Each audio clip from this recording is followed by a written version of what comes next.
নিম্নচাপের ফলে টানা বর্ষণত কক্সবাজারের কুতুবদিয়া উপজেলার লেমশিখালী ও কয়ারবিল ইউনিয়নের মানুষের যোগাযোগের পিলট কাটা খালর উত্তি নির্মিত সেতু ধসি পড়ছে।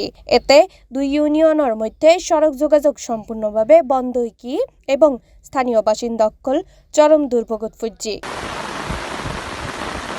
সোমবার বেন্যা সেতুয়ানোর একাংশ হঠাৎ ভাঙি পড়ে যায়, পরে প্রায় অংশ ভাঙি যায়, যার ফলে যানবাহন চলাচল বন্ধ হয়ে দুই ইউনিয়নের মানুষের।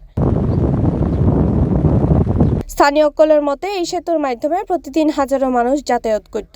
সেতু ধসি পড়ায় শিক্ষার্থী, চাকরিজীবী, ব্যবসায়ী ও রোগীসকল চরম ভোগান্তিত পড়ত। আর পাশাপাশি কৃষিপণ্য, মাছ ও অন্যান্য পণ্য পরিবহনও ব্যাহত। আর আমাদের অন্তর্গত ৮ নম্বর ওয়ার্ডের এই ব্রিজটা নির্মাণ কাজ শুরু হয়েছিল 2003 সালে। এই ব্রিজটা কাজ করার সময় একটু দুর্বল কাজ করছে, এই জন্য এখন আমাদের লেগে গেছে। আমাদের লেমচিখালীর মানুষ মলঞ্চরের দিকে যেতে হয়, আর মলঞ্চরের মানুষ আমাদের লেমচিখালী আসতে হয়।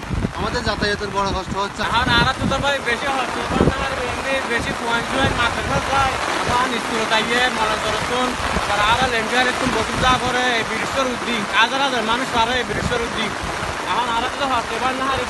এছাড়াও টানা বর্ষণত কক্সবাজারের বিভিন্ন অঞ্চলত জলাবদ্ধতা সৃষ্টি হয়ে মাতামুহুরী নদী, বাকখালী ও ভোলা খালের পানি বৃদ্ধি পায়, নিম্ন অঞ্চল প্লাবিত হয়। News desk, C+ TV, Chittagong.